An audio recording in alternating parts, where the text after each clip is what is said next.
And here we go with another G1 Climax recap and review right here on the Mr. Warren Hayes Show podcast. Hi, I'm Warren with the ongoing daily G1 Climax 34 coverage I've been doing here. Night 9 is in the books, so that's what we're going to be talking about today. We had a couple of days off, and I was cracking my knuckles. Got a nice cold beverage because it's hot as hell around here, as I'm sure it is around where you are as well. Stay hydrated, very important. Take good care of yourselves. So I'm sitting down and I'm getting everything ready, and I'm like, all right, let's go. It's been a while. I'm pumped. Everyone else has got to be pumped too, right? The wrestlers have got to be pumped. Everyone's into it, right? We're gonna come back charging, but I don't feel that's what we got. I thought we got a very okay, evening of action with nothing truly standing out, nothing truly bad either, don't get me wrong.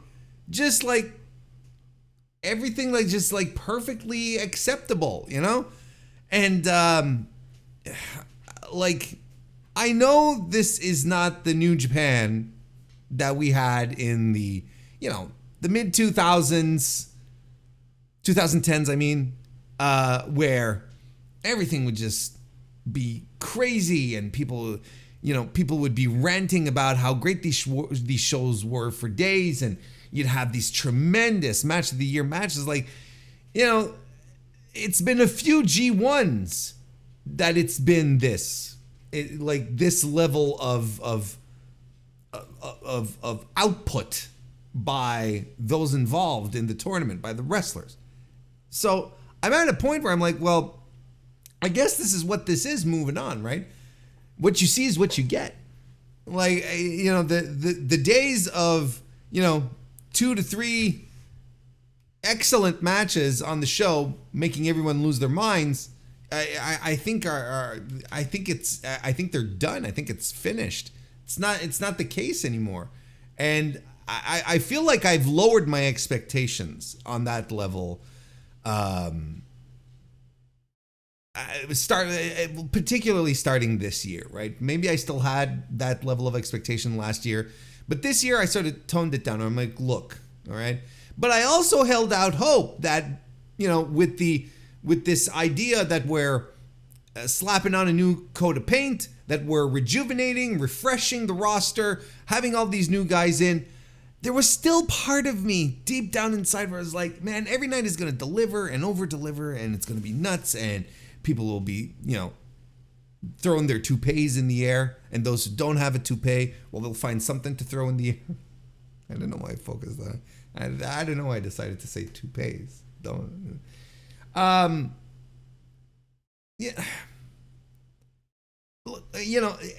Honestly, to be completely transparent here, I'm still enjoying myself. I don't want to give the impression that I'm coming in here bummed out. I think this is still a good tournament, but the reputation of the G1 Climax didn't build itself on good little matches. It was built on the opposite.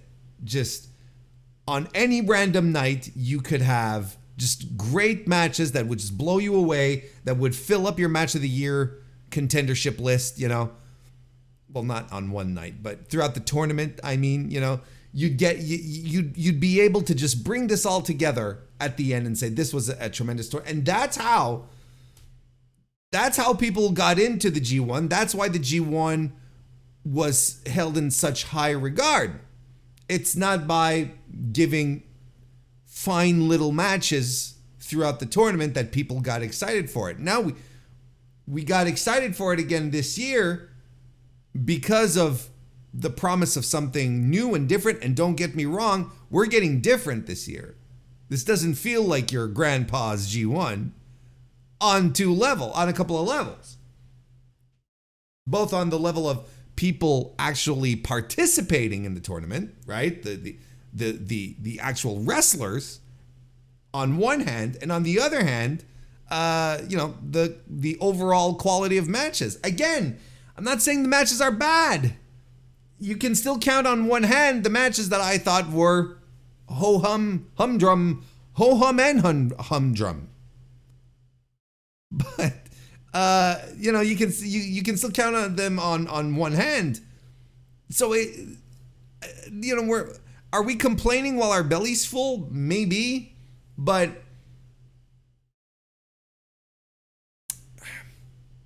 I don't know. Am I disappointed? Maybe. I don't know. I think we'll put a pin in that and we'll revisit my feelings once we get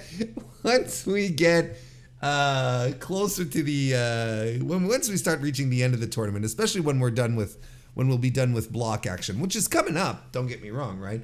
Block action starts on August 15th. Today's the 3rd, August 3rd. So we are well on our way here. Let's start with the attendance for night 9, which took place at the Yamato Arena. First time there in Suita. Is this like another like a different, like, what are they? It's not exactly prefectures, right? But you know, another place within Osaka, another like a specific area of Osaka. I had never heard of it, but this is a new venue. I believe New Japan ran this earlier this year for a Stardom show. Not New Japan. Bushi Road ran this. Well, it is New Japan now. This is so confusing. Yeah, they drew like under 500 people for that. Let me check the 351 people. 300, excuse me, I'm going to turn off my phone. That's suddenly going nuts. 351 people for the Stardom show that they had in just a couple of weeks ago in July 13. When it comes to last night, 1,711. Or last night, earlier today. 1,711 people joined in the Yamato Arena. From what I understand, the capacity is about 4,600. I gotta say, like, I know New Japan runs a bunch of venues, right? And you know, you're not gonna run Joe Hall, you know, for a random night 9, you know, whatever of the G1, you know. So it's fine. Like the size, the capacity of the venue, it's fine. I don't have any issues with it. It's once the show is in and you're actually watching it, when they run these venues, when New Japan runs these venues that don't necessarily allow for blackouts of certain places in the audience, in the raft, not in the rafters, in the in the seating and whatnot. If they don't allow for blackouts, then you have the full venue like completely blasted in light, and you see the empty venue. It's well, not the empty venue, but you see how much more the venue could be full. How about that? And it's kind of a disappointment, doesn't it? Doesn't it kind of act like a turnoff? Like me, it sort of irks me. It gets me. I'm like, I don't want to see all these seats in the back that are completely empty. But I understand that probably from a tech standpoint, it's very difficult to do it in these types of venues. I don't know, because I'm assuming if they could, they'd do it. Normally, if your venue isn't selling out as well, you black out some areas so that you sort of hide it from the cameras, right, as much as possible. And the fuller it is, the more you turn on some lights, right? Anyway, just a little thing. Like, it irks me a bit, but it doesn't like completely, bother me into to the degree where I'm like, I'm throwing everything out the window and this is terrible. What an awful show. They couldn't pack the venue. That's not what I'm trying to get at here. Last year for night 9 of the G1 CLIMAX 33, 2,316 if you want to do a comparison night per night. Might not be a fair comparison because last year night 9, was in Tokyo at the Ota City Gym, and the main event was Will Ospreay versus Kazuchika Okada. So I don't think it's a fair 1-to-1 comparison. You know, new town, new venue, and your main event is, you know, still a quality main event, you know, on paper, Shingo versus Zack. I mean, it's not where you're not booking, you know, Jake Lee versus Evil. You know, it's like, no, this is fine.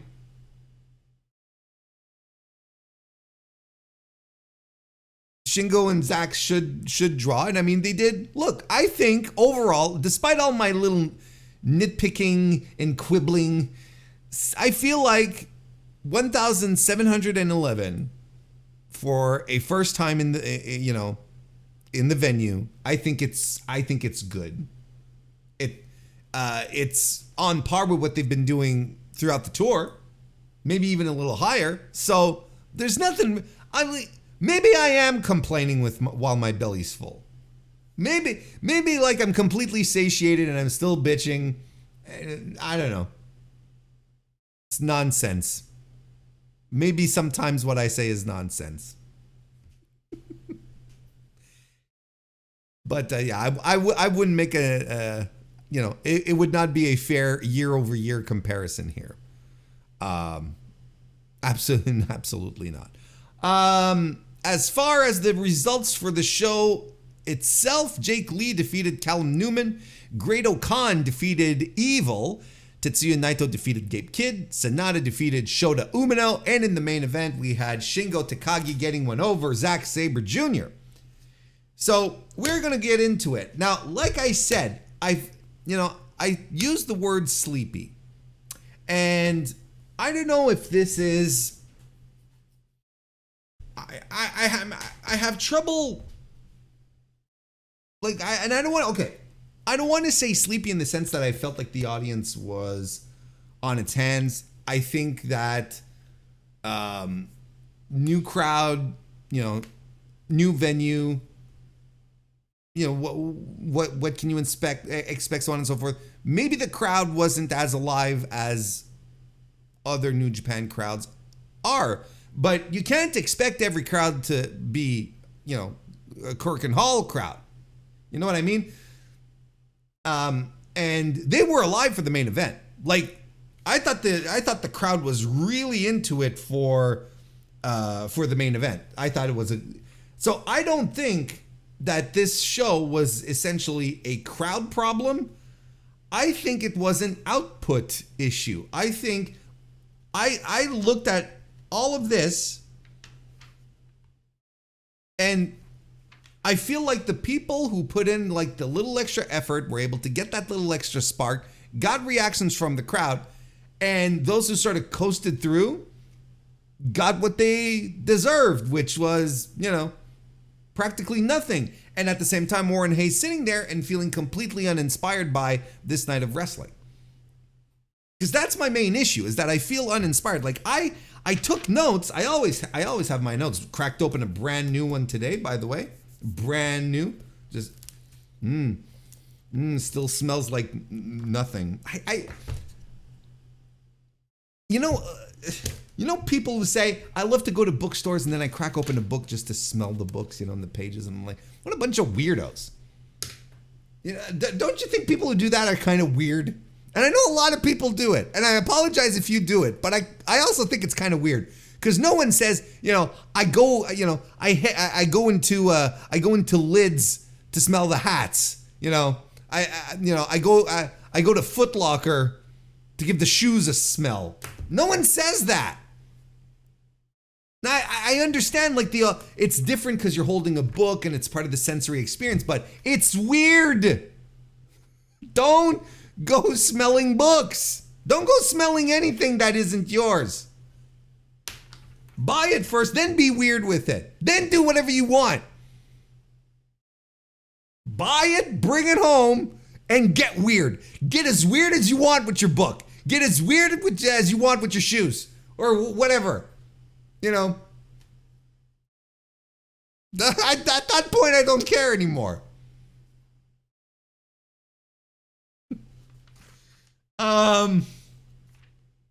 So what I was saying is that this night left me completely uninspired, and I thought it was like I was saying, I took my notes. I'm ready. I've got the gist of things, but I don't feel inspired because I felt the work was uninspiring.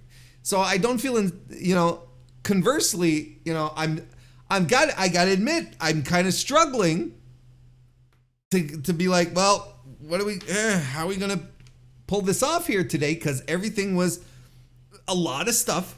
That's what I should say. It was very mid. Jake Lee versus defeated Callum Newman. I mean,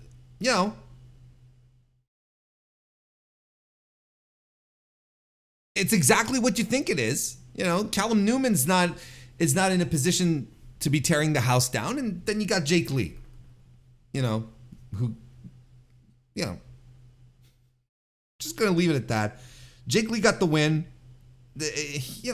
I gave it 3 stars. I kind of felt like 2 3/4. I don't know. Like it was. Was the work solid? Yes. Was it some of this? Was it? Did Jake Lee stink up the place? No. Did Callum Newman work hard? Like their final stretch was really fun. There was a really nice near fall by Newman. I think it's as good as it's gonna get for an opener. It's fine, 2 3/4, 3. I don't know. Jake Lee got the win. He's at 4 points. Newman as well. He stays at 4. Great-O-Khan defeated Evil. Now this one had a little heat to it. I thought there were moments here for the Great-O-Khan comeback spots. They were very effective. They did what they had to do. And, it spills into the audience. And Evil is in control. He's using House of Torture tactics. He's got Dick Togo hanging around doing shenanigans. And, at some point, Great-O-Khan does a double wrist lock on Evil. And he's starting to take the tape off of Evil's elbow. I'm like, okay, all right, this is good. And then he transitions into an arm breaker, and I'm like, okay, we got something here. And then Dick Togo pulls the ref out to avoid, I believe, to avoid Evil submitting. And then nonsense follows. Great-O-Khan does a plancha onto Dick Togo on the floor. The turnbuckle is exposed, of course. Great-O-Khan is whipped into it, but he fights back, lands the Eliminator, gets the win. And I think the crowd was into it because, the heat of the House of Torture stuff. So everyone was thrilled to see Great-O-Khan get 2 more points on the board. I gave this 3 1/4 star. Like, again, fine work. Some good spark in the crowd in the match as well. I thought Great-O-Khan was particularly solid here. I don't know what to add. 4 points for Great-O-Khan, so 2 points, so he's up to 4 now. Slowly getting out of the doghouse. Evil stays at 10. Tetsuya Naito defeated Gabe Kidd. I thought this was going to be a little more fiery than what we got. And I know one of the tactics is that that Gabe Kidd uses to get heat in his matches, do the hooligan thing and bring it to the floor and whatnot. But I don't know, like like I don't know what the thing was. I don't know if it's just Naito who wasn't feeling it, or if Gabe wasn't up on his usual level. Like, and the floor thing just didn't work. It didn't connect. You know, at some point, Gabe Kidd starts piling chairs and barricades on top of each other. And I'm like, what is he gonna do with this? And he does nothing. You know, and I'm like, oh, okay.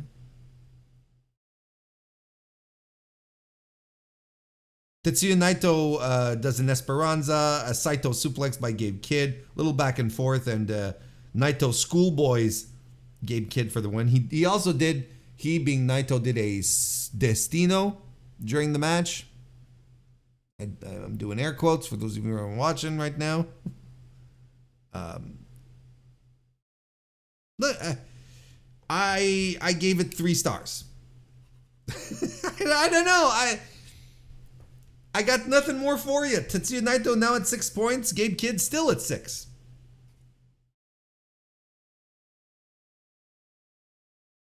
Shota Umino, SANADA defeated Shota Umino. I mean, this is the most bog standard, 15-minute pro wrestling match you'll see all year. Like, it's just perfectly fine. Good little match. And you've got SANADA, who, at this point, I think you all know how I feel about him, and just the most standard, average guy, who has to work really hard to get any kind of reaction out from the crowd.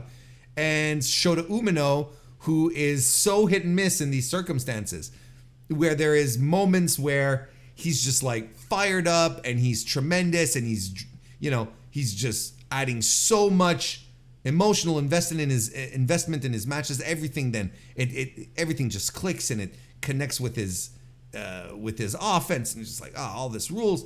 And then there's days like today where it's just like you're not quite sure why he's not working, why he seems to be sleepwalking through this. Is he working on SANADA's level? Well, if he's working on SANADA's level, maybe you should try to bring SANADA up to another level. But can Shota Umino bring someone else to another level? We don't know that yet. Because this was, overall kind of, I came into this thinking that this was going to be a bit of a test. Let's see if Shota can drag something out of SANADA, but no. I don't know. I don't know what to say. We're slapping on holds early, and there's STFs and, dragon sleepers.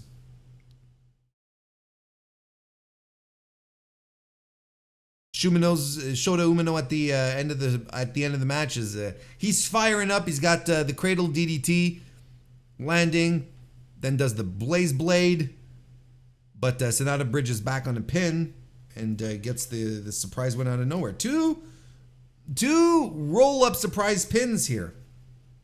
Would we be done with shocking pins tonight? I don't know.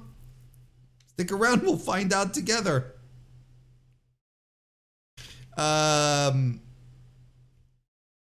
SANADA gets 2 points, so he's up at 6, and Shota Umino stays at 6.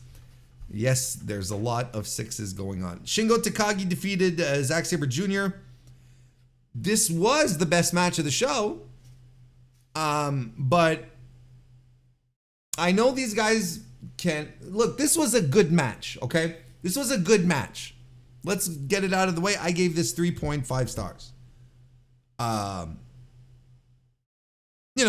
Early on, you see the pattern here. Zack is going for submissions. Shingo's doing the power offense. He's doing the senton and suplexes and, lariats and all that. And Zack, he's working the arm. He's trying to keep that pumping bomber away as much as possible. So he starts working the arm. There's a superplex by Shingo. You see the drill here. Like, you can already see how this match is going in your head when you say Zack Sabre Jr. versus Shingo Takagi, right? There's this. My favorite part of this match was Zack putting Shingo in this incredible, wacky submission stretch, you know, and he's just stretching the hell out of Shingo. And the camera view was like straight like in front of Shingo. So you saw Takagi like splayed completely out for all to see. And it's just one of these wacky, intense submissions that Zack does, which was tremendous.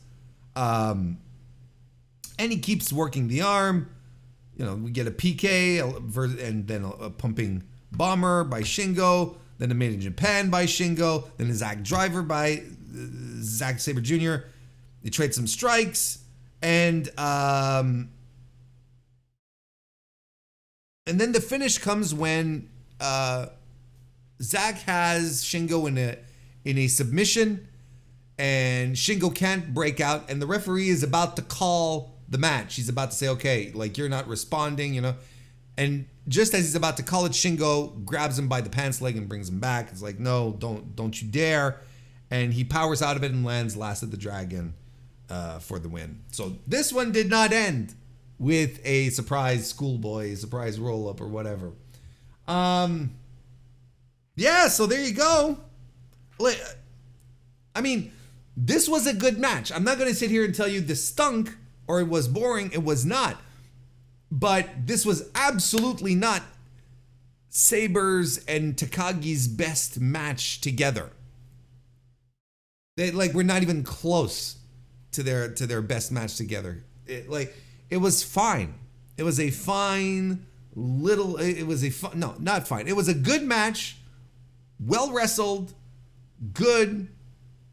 You know, fun stuff. Well put together, good story, good drama, but nothing that had a second gear that'd make you go, okay, now we're getting somewhere. I'm hooting and hollering, none of that. So it's, you know, this ends up being kind of like, okay, whatever then. I got nothing. Shingo gets 2 more points. He's at 6 overall. Zack Sabre Jr. at 8. As far as my recommendations go, like if you're a completionist, watch, you know, Zack Sabre Jr. and Shingo, like it's the match of the night, but it's not, you know, in my book, Night 9 is entirely skippable. It's just fine. You get you'll see what the results were, what everything is happening, and there's nothing really dramatic or important or significant that you're missing if you don't watch it. You can just cruise into night to block A in a couple of nights from now, and you'll be fine. That's my assessment. There you go. The standings are right here. Evil still at the top, and the only wrestler with who still has double digits in the entire tournament. Zack Sabre Jr. in second place with 8 points. Then, we're starting to get a logjam here as well. The B block logjam is something that we had seen coming and is very significant because there's like 1 million people who have 6 points. Now we might have here 500,000 people who have 6 points. It's pretty much the same setup, right? Gabe Kidd, Shota, Umino, Shingo Takagi, Tetsuya Naito, and SANADA all have 6 points. Callum, Newman, Great Okan, Jake Lee, all still with 4. So, you know, it's still anyone's game. Even if you want to, you know, look at the possibilities, like it, you know, it's still pretty open. You know, like the top guy of the block is, you know, leads comfortably with 10 points, right? Everyone else is still within reach. Don't forget there's 3 people moving forward to the playoffs. So it legitimately still is anyone's ball game. You'd want to say, Callum, Newman, Great Okan, Jake Lee, they're done. You know, they'll never catch up to Evil, but they don't have to catch up to Evil. They don't. Like, it's everyone is still in play at this point.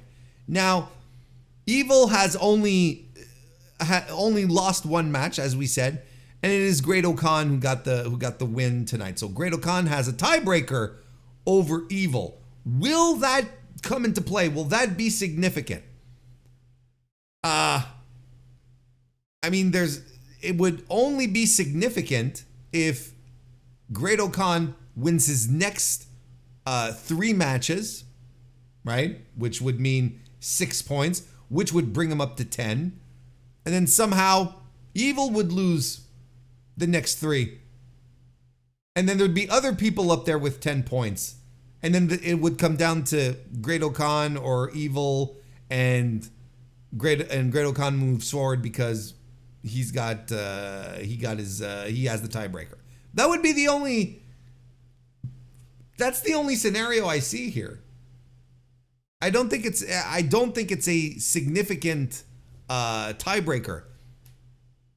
Now don't forget, Evil probably has the toughest stretch of anyone else in A block left, right? He's got Zack Sabre Jr. left, Shingo Takagi left, and Shota Umino left. So that is quite possibly the most significant, the hardest stretch left for anyone in the tournament. You know, Zack has Evil, he's got Gabe Kidd and SANADA left.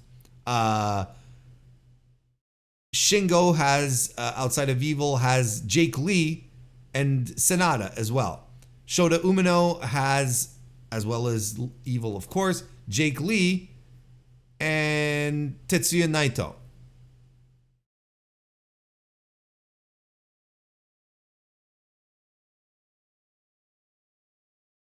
So, Gabe Kidd, I'm looking at what's left for him. Like, he could absolutely be a guy who's going to move forward, right? He's got Jake Lee.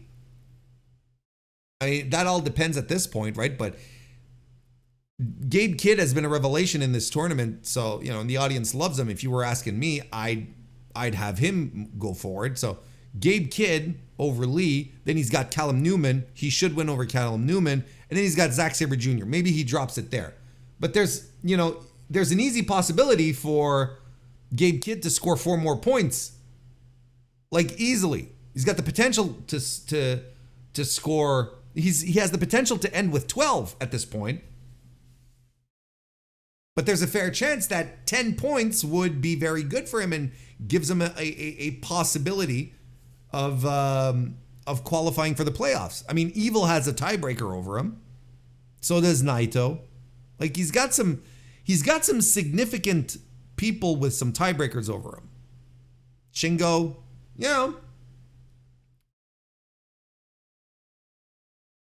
It's just like looking at the math here and at the possibilities based on what we know and best guessing our stuff here.